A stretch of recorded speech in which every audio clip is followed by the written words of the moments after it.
ఎన్నో కలలకు ప్రాణం పోసింది. ఎంతో మందిని గొప్పవాళ్ళని చేసింది. పల్లె గుండెల్లో విద్యను నాటింది. చీకటి జీవితాల్లో వెలుగును నింపింది. అదే సర్కార్ బడి. నేటి కలెక్టర్లను, నాయకులను, ఆఫీసర్లను తయారు చేసిన బడి ఒంటరిగా మిగిలిపోతుంది ఎందుకు?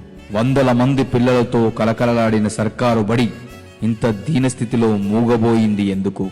ఈ సమాజంలోని అందరికీ ప్రభుత్వ ఉద్యోగం కావాలి, ప్రభుత్వ పథకాలు కావాలి, ప్రభుత్వమిచ్చే అన్ని ఉచితాలు కావాలి. కానీ ప్రభుత్వ విద్య మాత్రం వద్దు. రాష్ట్రానికి, దేశానికి వెన్నెముకైన సర్కారు బడి నేడు చతికిల పడిపోయిన పాపం ఎవరిది?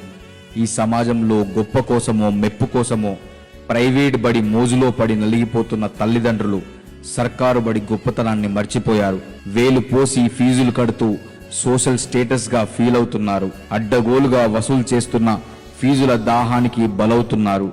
నేడు బడి ఓ బ్రాండ్ అయ్యింది. విద్య వ్యాపారమైంది. కానీ ఉచితంగా చదువు చెప్పిన సర్కారు బడి ఎందుకు దూరం అయ్యింది?